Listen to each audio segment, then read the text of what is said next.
না,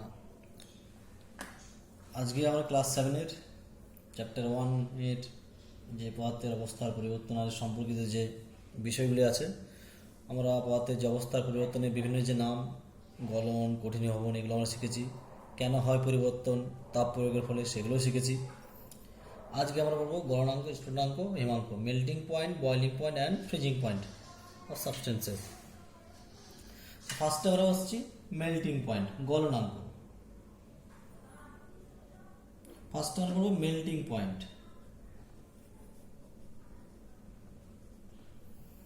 melting point সম্পর্কে আমরা পড়ব।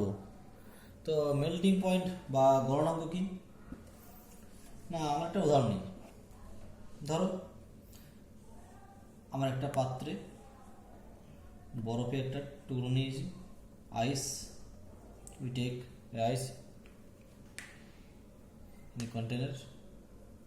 আমরা একটা পাত্রে বরফের টুকরো নিয়েছি। ধরুন আমি বরফের টুকরোর যে উষ্ণতা, temperature of the ice at initial state -2 degree centigrade, আমরা -2 ডিগ্রি সেন্টিগ্রেড বরফের টুকরো নিয়েছি। এবার আমরা কী করছি, এই আইসকে আমরা হিট করছি। এই যে আইসকে আমরা হিট করছি বার্নার দিয়ে বা কোনো উপায়ে হিট করছি। আর এর মধ্যে আমরা একটা থার্মোমিটার রেখে দিলাম। থার্মোমিটার হলো তাহলে আমার কাছে -2 ডিগ্রি এবার আছে। তো যখনই আমি উত্তপ্ত করবো এই আইসকে দেবে এই থার্মোমিটার যে উষ্ণতা আস্তে আস্তে বৃদ্ধি পাচ্ছে, -1 ডিগ্রি, 0 ডিগ্রি, এইভাবে আস্তে আস্তে উত্তপ্ত করবো, আস্তে আস্তে বাড়বে। কিন্তু যখন আমি -2 ডিগ্রি, তখন কিন্তু এই বরফ গলে কিন্তু জলে পরিণত হয়নি, কোনো জল থাকে না। যখনই এর উত্তপ্ত করতে টেম্পারেচার 0 ডিগ্রি সেন্টিগ্রেডে চলে আসে, তখন এই যে আইস, এই যে বরফ, এই গলতে শুরু করে, গলে কি হয়, ওয়াটার ফর্ম করে। The temperature ice at 0 degree centigrade, the ice start to melt. এই বরফ 0 ডিগ্রি সেন্টিগ্রেড মেল্ট তৈরি শুরু করে। এরপর যদি উষ্ণতা বাড়ায়, আমি ধর আরও উষ্ণতা বাড়াচ্ছি, 0 ডিগ্রি এসের পর আরও উষ্ণতা একটু বাড়াচ্ছি, তবে এই বরফ গলছে, কিন্তু এই যে টেম্পারেচার কিন্তু আর ইনক্রিজ করছে না। তাহলে এই যে স্টেট চেঞ্জ হচ্ছে, কিন্তু এই যে টেম্পারেচার কিন্তু আর 0 ডিগ্রি থেকে 1 ডিগ্রি বা এইসব হচ্ছে, বাড়ছে না। তাহলে টেম্পারেচার কিন্তু এখানে গিয়ে আটকে যায়, স্থির থাকে। তো এই যে টেম্পারেচারে আমাদের কী হলো, বরফ গলতে শুরু করলো, এবং এই প্রক্রিয়া চলছে, যে বরফ গলে যে জলে পরিণত, এই প্রক্রিয়া চলাকালীন যে তাপমাত্রা কি, সেটাও স্থির থাকছে। তো এটা হচ্ছে এই যে বরফ এর গলনাঙ্ক। তাহলে আমরা যদি ডেফিনেশন বলি বা সংজ্ঞা বলি গলনাঙ্কের, কী হবে না, প্রমাণ বায়ুমণ্ডলীয় চাপে যে উষ্ণতায় কোনো কঠিন পদার্থ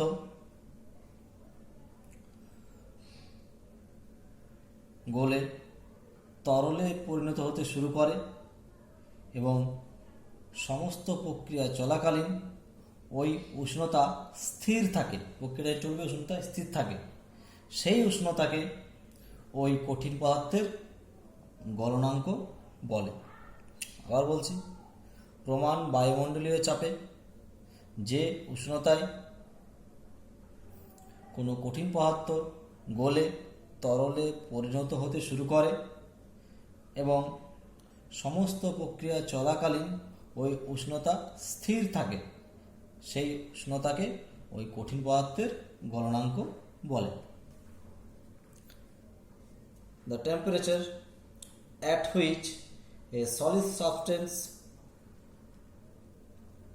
start melt and changes into a liquid at atmospheric pressure is called its melting point.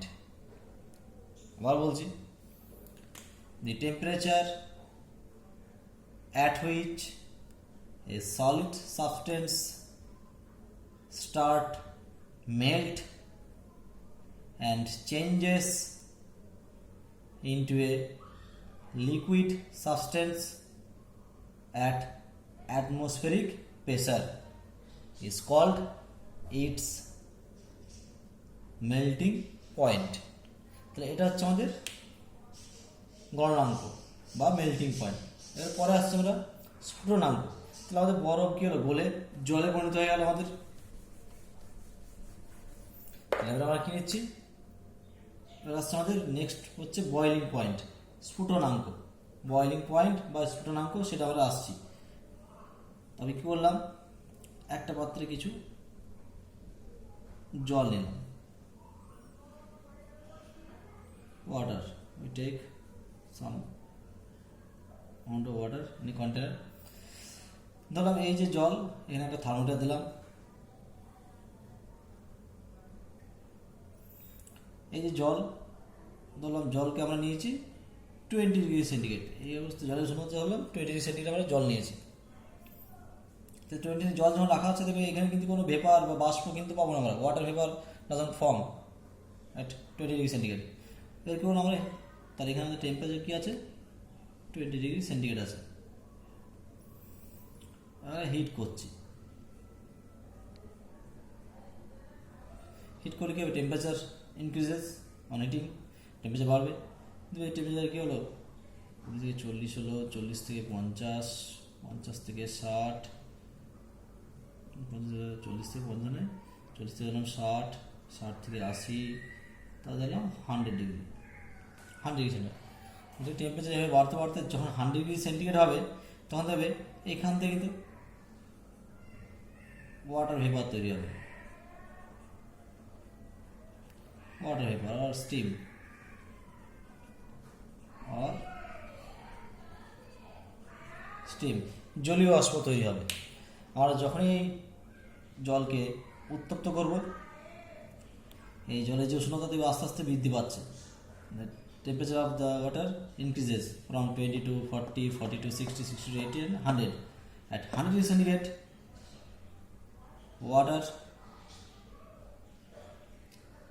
changes to steam or water vapor.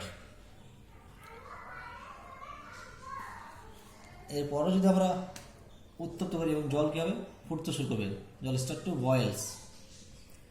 এরপরে যদি উষ্ণতা বৃদ্ধি করি, দেখবো টেম্পারেচার কিন্তু 100 ডিগ্রি টেম্পারেচারে আছে, বৃদ্ধি পাচ্ছে না। তাহলে আমরা কি হচ্ছে, এই যে উষ্ণতা 100 ডিগ্রি সেন্টিগ্রেড, যে উষ্ণতা এই যে জল কি হচ্ছে, জলীয় বাষ্প পরিণত হচ্ছে, এটা হচ্ছে ওই জলের স্ফুটনাঙ্ক। তাহলে আমাদের জলের যে স্ফুটনাঙ্ক সেটা কত, 100 ডিগ্রি সেন্টিগ্রেড।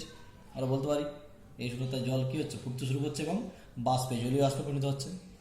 তাহলে স্ফুটনাঙ্কের সংজ্ঞা যদি আমরা বলি কী হবে না, স্ফুটনাঙ্কের সংজ্ঞা হবে প্রমাণ বায়ুমণ্ডলীয় চাপে যে উষ্ণতায় কোনো তরল ফুটতে শুরু করে এবং বাষ্পে পরিণত হয়,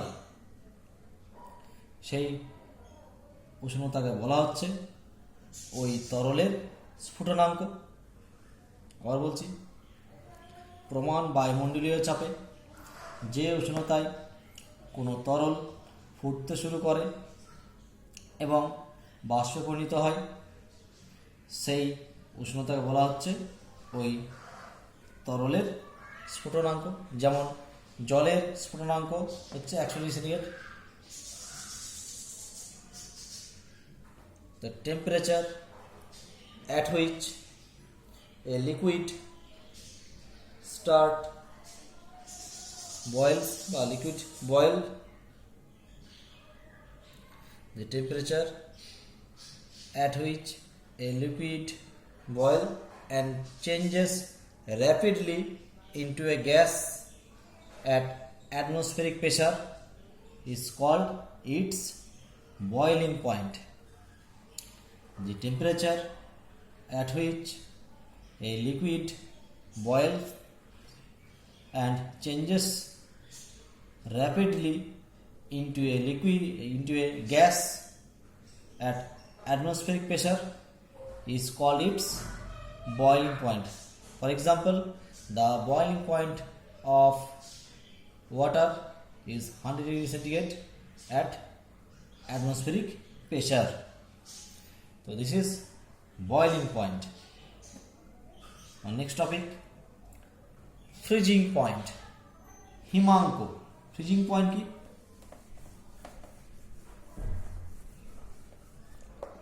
না ফ্রিজিং পয়েন্ট কি, ধর আমরা জল নিলাম, we take some amount of water, we use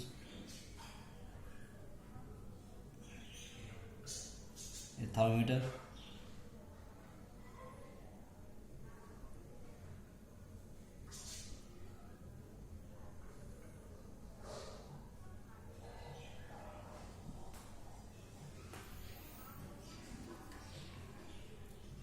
take a thermometer. Now the temperature of the water, just consider the temperature of water is 30 degree centigrade. ধরুন জলের যে উষ্ণতা সেটা হচ্ছে 30 degree centigrade, 30 degree centigrade, 30 degree centigrade. এবার কী হচ্ছে আমরা এই জল যখন জমে গিয়ে বরফে পরিণত হয় তখন সেই যে প্রক্রিয়া সেটা আমরা বলি কঠিনীভবন। When liquid changes to solid, the process is called solidification or solidification. Now we consider the temperature of the water is 30 degrees centigrade.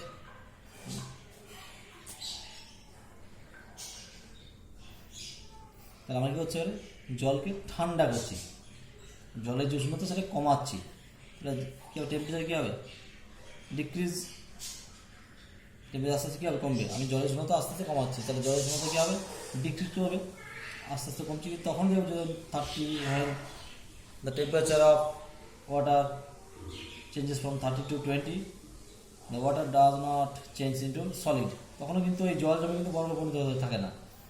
আমি 20 থেকে আবার 10-এ নামালাম টেম্পারেচার, তখন দেখছি জল জমে কিন্তু বরফে পরিণত হচ্ছে না। When the temperature of the water is 20 centigrade, it does not get start solid. আমরা কমিয়ে টেম্পারেচার আর কমিয়ে 0 ডিগ্রি নিয়ে এলাম। যখনই দেখবো টেম্পারেচার 0 ডিগ্রি সেন্টিগ্রেডে চলে আসবে তখন দেখবে এই যে ওয়াটার কী হবে স্টার্ট টু ফ্রিজ। এই যে ওয়াটার কী হবে জমে গিয়ে বরফে শুরু করবে। তাহলে আমরা দেখছি এই যে জলের যে হিমাঙ্ক, এই যে উষ্ণতায় জল কী হচ্ছে জমে বরফে পরিণত শুরু হচ্ছে, এবং এই প্রক্রিয়া চলাকালীন যত আমি টেম্পারেচার কমাই এই 0 ডিগ্রি সেন্টিগ্রেডেই কিন্তু ফিক্স হবে টেম্পারেচার, আর কিন্তু কমবে না। তাহলে আমরা দেখতে পাচ্ছি কি না, যদি আমি হিমাঙ্কের সংজ্ঞা দিই, ফ্রিজিং পয়েন্ট যদি সংজ্ঞা দিই তাহলে কী হবে না, প্রমাণ বায়ুমণ্ডলীয় চাপে যে উষ্ণতায় কোনো তরল জমে কঠিনে পরিণত হতে শুরু করে এবং সমগ্র প্রক্রিয়া চলাকালীন ওই উষ্ণতা স্থির থাকে, সেই উষ্ণতা বলা হচ্ছে ওই তরলের হিমাঙ্ক। আবার বলছি না, প্রমাণ বায়ুমণ্ডলীয় চাপে যে উষ্ণতায় কোনো তরল জমে কঠিনে পরিণত হতে শুরু করে এবং সমগ্র প্রক্রিয়া চলাকালীন ওই উষ্ণতা স্থির থাকে, সেই উষ্ণতাকে বলা হচ্ছে ওই তরলের Himank. The temperature at which a liquid changes into solid at atmospheric pressure is called its freezing point. The temperature at which a liquid substance changes into a solid substance at atmospheric pressure is called its freezing point. So the freezing point of ice is 0 degree centigrade. Freezing point of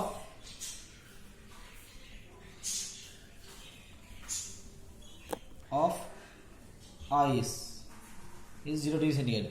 জলের যে হিমাঙ্ক সেটা হচ্ছে 0 degree centigrade. কারণ 0 degree সেন্টিগ্রেডের জল কী হয় জমে বরফে পরিণত হতে শুরু করে। তাহলে এইগুলো হচ্ছে আমাদের গলনাঙ্ক, স্ফুটনাঙ্ক ও হিমাঙ্ক।